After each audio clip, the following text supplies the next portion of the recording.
I'm excited today to have Flynn Zaiger on the podcast. As the CEO of Online Optimism, Flynn spends his day keeping his employees happy, his clients happier, and the office pups the happiest.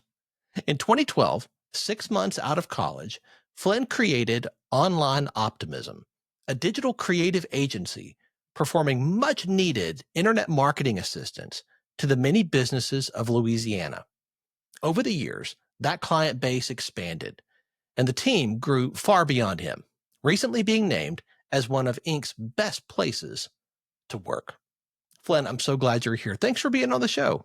Yeah, excited to be here and share some of my thoughts and get to talk with you. Welcome to Catalytic Leadership, the podcast designed to help leaders intentionally grow and thrive. Here is your host, author and leadership and executive coach, Dr. William Attaway. I would love for you to start by sharing some of your story with our listeners, particularly around your journey and your development as a leader. How did you get started? Yeah, I think I got started by how most good or eventual leaders get started, which is thinking that they're better than they actually are and having the confidence to lead something. I think that's pretty key is to have really unearned confidence in yourself if you want to be a That's leader in good. the world. And we That's honestly tell that good. to like our interns and people at entry level, which is if you're waiting for a day where you are like, you receive a document that says you are now a leader, like that is not coming. You're going to have to learn it yourself. And so that's what I did essentially. I had a job I didn't like, and I decided that I would try my own thing for a while until the little money in my savings account ran out, and it hasn't run out 13 years later. And I've been lucky to have a great team that I get to build a company with and really build a company around. A lot of what I think has turned me into a better leader has just been listening and getting to work with a lot of talented folks who have become great leaders themselves. I love that. And I think that reflects what I find often in great leaders, and that they're not pointing to themselves as much as they're pointing to the people on their teams, the people around them who add so much value to the business, their clients, et cetera. Yeah, I So, think you really have yeah, to show that appreciation, and pointing is like I think a metaphorical word in how you were using it, but it's true that you do need to call these individuals out. We always a common phrase is praise publicly, criticize privately, and I oh, feel a lot of leaders, particularly nowadays, are criticizing publicly and praising themselves publicly as well. And I think that you need to really keep that in mind. And even in stressful situations, sometimes it'll feel really good in the moment to get to blame someone else, but that mhm. leadership just doesn't extend beyond that moment, and it has a long-term detrimental effect. So you really have to point people out, as you said, and praise them publicly if you want to grow leaders beyond yourself and your organization. Appreciation is something that I have taken a great interest in recently, and learning how to speak other people's really their language of appreciation. I had a guest on the show not long ago talking about this. So, how do you show appreciation to your team? Yeah, there are a ton of ways, and I'll start off by saying that it is different for every individual, and this is the hardest part, is if you're doing appreciation perfectly, which is impossible, but if you could magically do it, it would mean sitting down with every employee on day one and talking to them about their wants and needs and whether it's money or time off or the opportunity to be more involved with their family or to focus on their career goals, Mm. and then you would get a perfect list of everything they need. You would plan out their what their like motivational treats would be and rewards for growing in the organization. And then they would come back to work on day two, and you would ask them again because those things change and they always need to be customized. Oh, that's And good. that's the challenge. We at Online Optimism, we do actually give out surveys once a year. So it's not every day, but once a year we will check in with people. And it is a long survey. It is almost comical how in depth we go into favorite candy and specific brands of candy, Oh, people's wow. preferences on nuts. So if someone likes cashews but hate almonds, like we will know that about our company. And we also learn about what do people like? Are they looking for more time off? Or do they really enjoy like being distracted with work? And how does all of that change on an individual basis? So that's just trying to understand the employee. And then there's the actual giving of appreciation. We have a lot of different like layers of appreciation. We have literally a appreciation Slack channel. We've tested out a number of different organizations over the years because there's a lot of SaaS companies now who do ways to like reward employees. We've customized our own system after trying them all. Basically, if you do something well in our organization, we will give you an appreciation, and every quarter we tally those up. And then, depending on how many times you appreciate others, how many others appreciate you, we do a donation to a 501c3 nonprofit in your name based off the amount. So each one's worth like a quarter or so, for example. And that's like the smallest level of appreciation. Beyond that, we have a most valuable optimist or an MVO of the week that gets recognized internally. We always do make sure they get public praise on social media as well. I think a lot of times companies are scared to do that. They Yeah. worry that highlighting their top performing salesperson or top performing social media person is just making that person more likely to be poached. And I'm not saying that's an incorrect assumption. I think that that is a risk of showing this sort of public appreciation, particularly for employees that you really like. But I just have faith and trust that if we are loyal and showcasing those employees, that they will remain a little loyal. There's no guarantee of that, but I always try to push that fear that I know other CEOs mention often when I talk about that to the side, and just think about what's right for the staff member. And in this case, that staff member worked hard. You should appreciate them publicly. And those are the big ones. We have larger things that I think just like are less tangible of like CEOs giving you a financial thing or a shout out. We do have compensation that comes with some of these things. And we also like allow people to build a lot of their own appreciation programs. So like if our staff wants to like form different internal groups about like growing plants or exercising or healthy being, and they want to like work with others on that, we'll give them both the time and the financial empowerment essentially to grow these own programs that could become their own appreciation. And that's really what I think is the difference between just starting an appreciation program in your organization and actually seeing it thriving is when your staff take over and take the initiative to build different layers of appreciation that you didn't previously think about. I often say that great leaders don't just look at their team members as cogs in a machine, but they see them as actual 3D human beings who have wants and needs and dreams and desires of their own. And that when a leader recognizes that and asks the right questions to uncover those things and learns them like what you're describing, those team members lean in. And they're not going to run down the street for another few bucks because if they feel seen and heard as a person, they feel like they found their place, their team. And that sounds like exactly what you're describing. Yeah, that as a person really sticks out to me, especially in 2025. I'm really proud of us. I think we've gone about 8 minutes in a podcast without saying AI, but I will ruin that. I think we did a great job so far. And I think that that's whether you're incorporating it into your company or not, it is something in the back of all of your employees' minds is that my boss is trying to replace me with AI. Whether or not you are, it is enough of a public story that it is on everyone's mind. And I think seeing those employees, as you said, not seeing them as a cog in a machine, but as a person and as a human is really, really essential to providing a team that will last with you. Because at this point, right, most of the workforce is millennials or Gen Z, and it's a growing number every single year. Those are becoming more and more. And generations are notorious for not being loyal, right? Like no one's staying 30 years at a company and getting a pension at this point. You're hoping for 2 years before they bounce. And a lot of that is because companies see people as replaceable gears on a machine. And that's sometimes makes sense in certain roles, but for a lot of other jobs, especially like our agency is very client facing, they're not cogs. They both need to do marketing work at our company, but they also need to have relationships with people that you can't replace with AI. These are real humans. They know their names, and that both makes your company stronger internally. Like people build relationships with each other and collaborate better and want to help each other grow. But it also makes your resulting work better.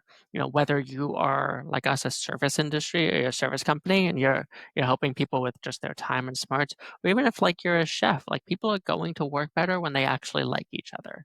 I really strongly believe that. And the only way to get people to see each other as humans is to lead with that strategy and show that you as a leader are seeing your staff as humans, even more than workers, I would say. That's so good. Let's talk about online optimism for a minute. You started this in 2012. So, wow, that's a run for any business, particularly in the digital marketing space. You've seen a few changes over the last 13 plus years, I would imagine. Yeah, What is just a couple, right? what is your focus as an agency? Like, who do you want to help? Why do you want to help them? And where do you want to go from here? Yeah, and I think the key here is that it's changed over time. I'm very proud that we've made it 13 years. It's I always tell people the current year is the hardest, so that would be the 13th year is the hardest, but that's not true. It's the first year. The first year of running a business is wild, and I think anyone who makes it through the first year, especially if you're not if you're not VC funded or anything, if you were just bootstrapped like we were, and you start day one with a runway, like I very much started day one of the company with, this is how much money I have in my savings account, this is my rent, here's where that line hits the other line and we get to zero. And that's something that I think makes that first year such a challenge. But beyond that, it's tough to try to make your business survive and be nimble. I think we got into it. I really love helping small businesses. Those are mostly mom and pop shops. We started in New Orleans. That's where I was living, and that's where we grew the first 8 years. We were all in house before we went hybrid in 2021. We still have 4,200 square feet in New Orleans, but we now have about half our staff there, half our staff around the country. So we've had to navigate both changing services. When we started, we were pretty much a purely Facebook shop like the first year or two. And now Facebook's maybe like 3-4% of the business. It's obviously on the social side, it's a lot more Reddit, LinkedIn, TikTok. And then we have a whole video team. We have a bunch of designers and developers, which is great because I was doing the design at the beginning, and I can tell you that I am terrible at design. That is, I notoriously will frequently get kicked out of our own graphic design conversations or social media channels. They'll change the passwords on me so that I can't go in and make my own collages, which I think look great. And it's it's a challenge, but I think it's, to be a good leader, you really have to thrive on change, right? There's nothing that's static, and that's another thing that we really teach our staff is that there's no business that is stable, honestly. There's nothing that exists in a vacuum and could just keep doing what it's doing, because competitors come, they go, industries change, laws change, needs change. And so you can never feel like things are good and they're going to stay that way. I realize that's a bit of a pessimistic way to look at it, but I really think that's key to understand as you're thinking about your leadership, is that you might get to a point where you can offload some of that nervousness about shifts onto other key team members. That's really crucial, and trusting them to be able to make those choices. But someone at your organization needs to be empowered to shift services, shift team members, shift strategies at all times. There's no such thing as a static company, particularly nowadays. So true. That's so true. The ability to pivot and adapt, I think, illustrated most recently in the COVID pandemic years, when everybody was having to shift, everybody was having to adapt. And you brought it up, so I didn't, but the rise of AI is causing a similar type of methodology. Like, how are we going to adjust to this? How are we going to adapt? How are we going to leverage this while not making what we do less human? And I love how you phrase that.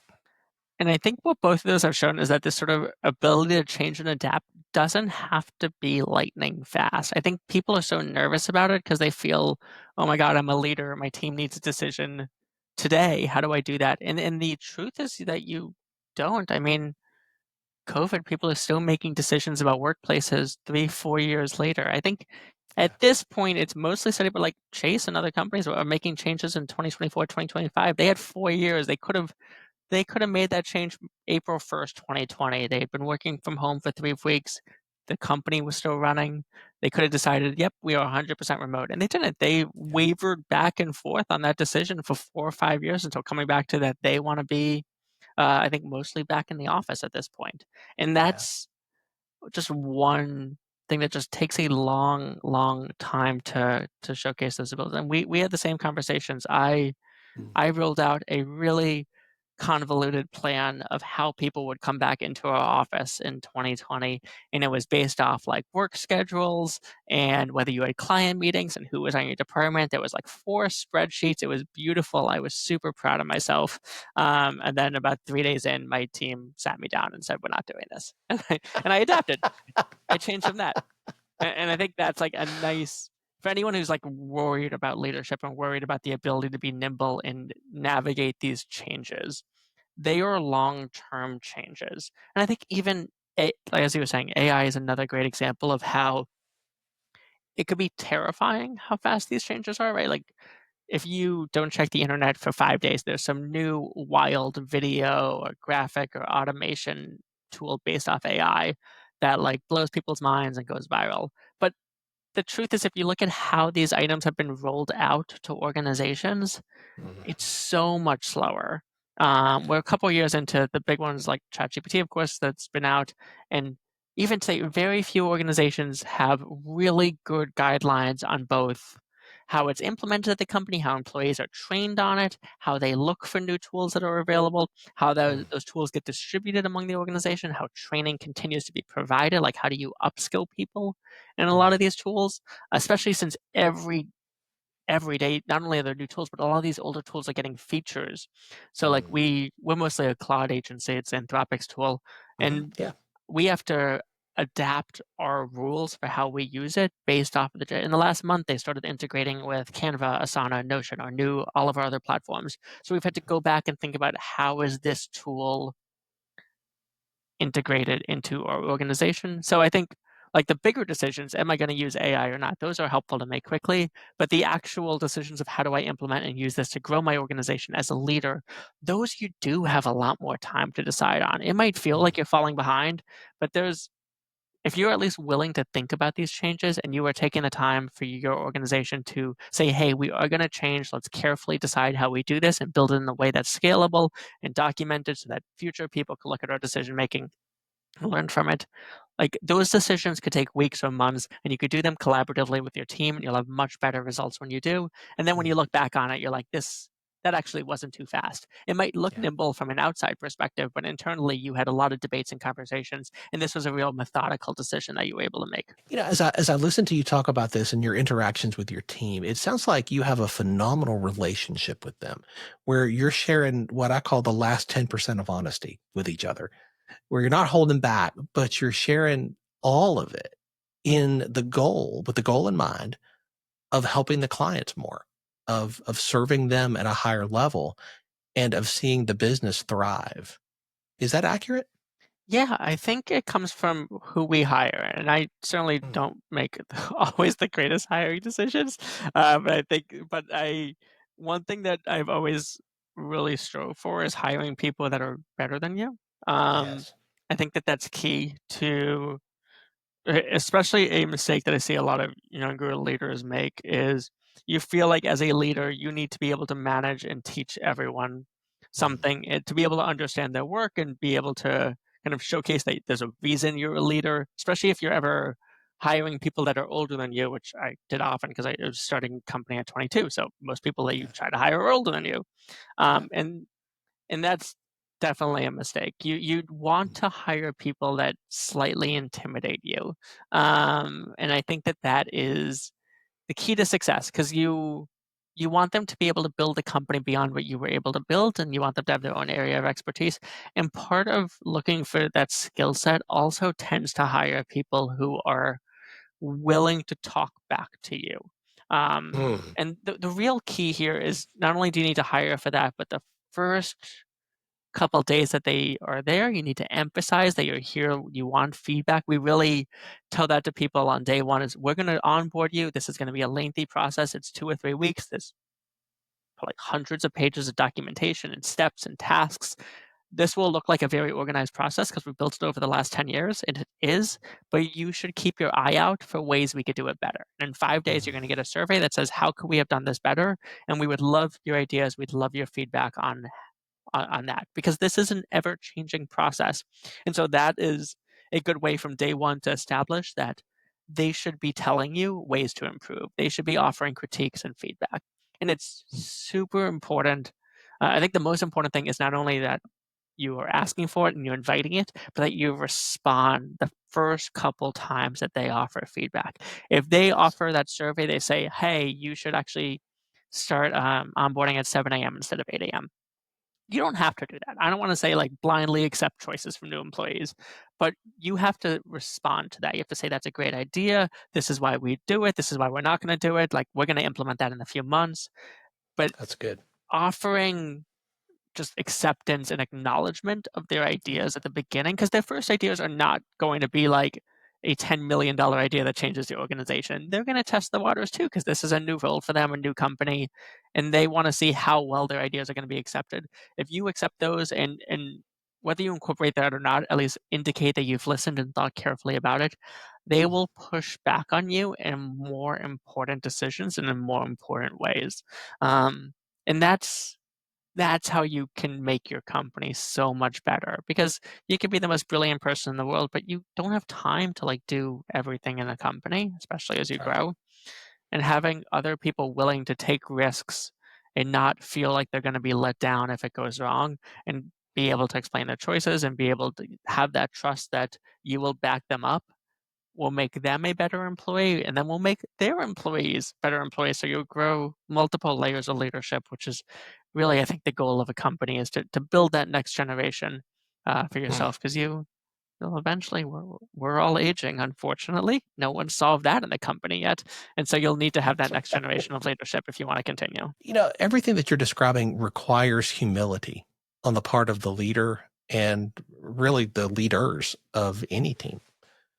Yeah. Is that something that you model and have always modeled, or is it something that you've learned over time? Yeah, I find a key to success is lack of confidence and imposter syndrome in certain ways. I know I started off this conversation by saying I have too much confidence, Right. but you really want to dial that way back at certain times. I think it's a mix of both, and it's not like I feel that there's a lot of books that, that's the quickest way to a self-help book, is you come up with one idea and you're like, if you follow that rule 100% of the time, you will run a much better business. You'll be a much happier. You'll be a better partner, a better family member. And I think the actual key to success is taking all these ideas and concepts from mentors and podcasts you listen to and books and your colleagues, and figuring out the right ways to apply them. I think humility and empathy is just something that was um, taught to me as a kid. My parents, and I guess this is the other element of why I started my business, is my parents have a retail store. They've sold many things. They've also pivoted. They used to sell a lot of school uniforms when I was a kid. Now they sell men's formal wear. We've sold a retail store, and then we were put them on. They were on eBay, and then Amazon, Yahoo web stores. We were one of the first like third-party clothing sellers on Amazon. Oh, wow. Back when you would tell people you were selling like a shirt on Amazon, and they were like, the book place, and then you would. It was a long time ago. I remember. Yeah. And like now it's kind of gone full circle actually, and they're more of a retail store than online, just because it's very cheap, fast fashion has kind of knocked out a lot of apparel, which is we'll do that as a separate podcast, just the world of e-commerce. But I think the point there is I saw how my customers interacted, or my parents interacted with customers in their store, and how they listened to their stories, and how they'd like offer military discounts. They would, people were trying to get something for a prom. They would give them multiple ties if they weren't sure what their date's dress looked like, so that they'd have one that perfectly matched. Like little things that go far beyond how most retail stores treat customers. Yeah. And that's really how, when I started the company, that's in my mindset was like that's how I will treat my clients, is give them that sort of empathy and willingness to be exceptionally helpful and go above and beyond. And what I've learned is that it's more important to not have that empathy it's important to have your empathy for for the clients, but it's more important to have that empathy for your employees, and to see them as people, to see them as humans, and to help them grow rather than seeing them as cogs. As you said, you really need to understand that they're people. They have unique motivations and dreams and hopes and fears, and work individually with them to help them build that career however they want to do it. So good. Flynn, talk about your habits, your rhythms. How do you stay on top of your game? Your business, your team, your clients, they all need you to lead at a higher level today than they did 5 years ago. And the same thing's going to be true 5 years from now. How do you level up with the new leadership skills that they're going to need you to have in the days ahead? Yeah, I think it goes back to empathy and trusting your team members. One of the things that I am very appreciative of is that my team is often looking for ways to help me be more efficient by taking me out of the loop. They could just not want to talk to me. That's one option, but I'm going to look at it as they want to free up my time because they know that any minute that like I get that I'm not working in the business, working on client work is a minute that I get to spend growing the business, thinking of new ideas.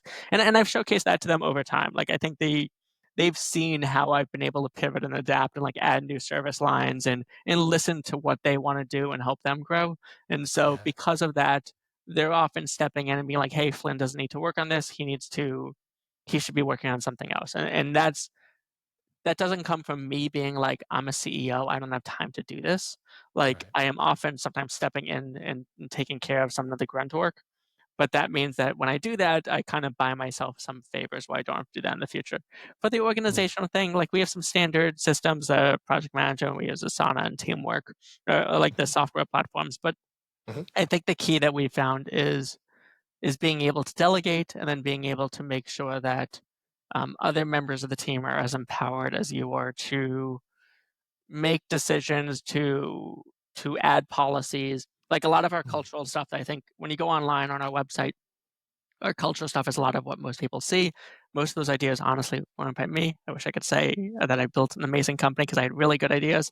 I did not, and most of those ideas are coming from employees saying, "Your idea sucked, Flynn. I built a better one. Could we do this?" And I wish they said, "Could we do this?" But they mostly just say, "I'm doing this," and I go, "Wonderful, great. Here's a ramp card. That's our like financial system. Please take the money and figure it out." And that's where a lot of the workflows and policies and processes to staying organized have come from, is empowering other people to invest in new software tools and processes that they build, they roll out, and then it comes back to me and I just have to follow their well-written instructions. Nice. As you have been in this posture of learning for 13 plus years and continue to, is there a book that has made a big difference in your journey that you'd recommend to the leaders who are listening? Yeah, I like reading books that are warnings. I'm reading The Power Broker, which is about Robert Moses, which is Nice. not a great. I don't know if he's a wonderful person or not. It's mostly about like how power corrupts, but I think it is helpful to understand and to. I learn really well from warnings and kind of Yeah, understanding what to do and what not to do. I think that was really absolutely. key. Is when I started this company, I was very early in my career. I'd had a lot of internships, one real job. I had some wonderful bosses, some not wonderful bosses. And I really think I would love to say that I learned more from emulating my wonderful bosses, but I think I learned more from seeing how bad bosses not only like made you feel bad, but made the work worse. And So good. that's really like that's it's not a very optimistic thing, but I think that it is like key to think about a lot is that sometimes you can learn better by thinking, what do I not want to do in this situation and acting the Yeah. opposite. Um, anyway, Robert Moses built a lot of things, wasn't the greatest, most empathetic human. So I think it's a lot of leadership lessons in how not to be that kind of leader, which I'm gaining. But it's been interesting and it's something that I try to do at the end of the day, try to read a couple of pages or so. Well, I think you can learn a lot that way. I believe you can learn from anybody. If you have a teachable spirit, you can learn from anybody. Sometimes you learn what not to do, and that can be insanely valuable. Yeah. And that's what I'm hearing. And I love that you mentioned that. I think Hopefully that's you're not great. learning that from me today. Hopefully No, this is... no, not at all. No. Yeah, Flynn, one last question. People look at your agency and they're like, "Oh my goodness, man, Flynn's just up and to the right. He's never struggled. He's never had problems. He's never had issues." And we know that's not true. If I could snap my fingers right now and solve one problem in your business, in your agency, what would you want that problem to be? Yeah, I think the one thing that I've struggled with for 13 years, and I still, to this day, like every time we do it, I make a change to the process, which kills my team because they would love it, something that they could follow. And I'm like, we could do this better. We could do this better. That's client onboarding for us, which is a pretty crucial step. But I think this is a lot of service organizations would know this is when you meet someone, your sales team talks to them, gets all their needs, sells them something, and then that needs to now be done by an entirely other team. That's right. And that is such a common thing that's an issue. And I think that is where a lot of organizations, if you do that wrong, you immediately get the contract. There's no way to recover. And the big challenge here is that when we start talking to someone, we say, how soon do you want to start? And they're almost always like, yesterday, I want to start. And we're like, great. It will take us way longer to be ready because we can't do an Instagram post because we'll get a comment on it immediately and we need to know how to respond to that. And that takes time. You have to build brand standards. And so the real challenge is how fast can you onboard a client and get your team ready to work and build all the foundational stuff, and while making sure that you're not making any mistakes. And we have wavered anywhere, I think, in the past decade or so from 2 days to 5 weeks. We have tried everything. And I will apologize if you're an Online Optimism client listening to this and you're somewhere in that range, you're like, I wish I was on the 2-day side. We've made it a lot better. And it is something that I want to do it as fast as possible, as efficiently as possible, but it's something that you just need to build that trust and see your clients as humans. And that takes time. That's not something that you have one 30-minute meeting and you're ready to speak as them. It takes a lot of back and forth and a lot of questions and trust building. So similar to how I try to build it with my employees then have to build it with clients. And that is something that I would love to snap a finger and have people do it. Someone could invent telepathy. I think that would help me really nicely. Just really a way for us to read each other's minds. Nice, that would solve my one business problem. I think that's probably the best use case. If you invent mind reading, is to help us onboard clients better. That's what I would do. Well, hopefully somebody listening to the show is going to reach out to you and say, I've got the thing. Please do. Make it also like $5 a month per employee. That would be super helpful. No, exactly, right? How much for mind reading? That's right. I love it. Flynn, this has just been a masterclass in servant leadership and leading with humility, seeing your people as the most valuable resource you have and treating them in a way that is going to honor them. And I love that. I think that is such a phenomenal leadership principle that I don't see nearly as often as I wish I did. So thank you for sharing so generously and so openly today. Thank you. This whole conversation was a blast. I learned a lot, and I appreciate your questions and really just being able to chat about this. Hopefully it helps other people be leaders too. I know it will. And I know they're going to want to stay connected to you and continue to learn more from you and about what you're doing. What's the best way for them to do that? Yeah, you can reach out to me on LinkedIn, Flynn Zaiger, Flynn Zaiger. Neither of those names is easy to spell. Or if you reach out to our company on Online Optimism, they took away my social media privileges, so that will eventually get to me. Someone else will see. So feel free to comment on anything we are doing. The only time I'm ever on our social media is if my social media team has figured out a way to embarrass me and they ask me to film a video, and then I find out a couple weeks later what that was for. So, but feel free to comment on that or just reach out to me on LinkedIn. I'm always happy to chat with anyone. Perfect. We'll have those links in the show notes. Flynn, thank you. Thank you. It was a great time.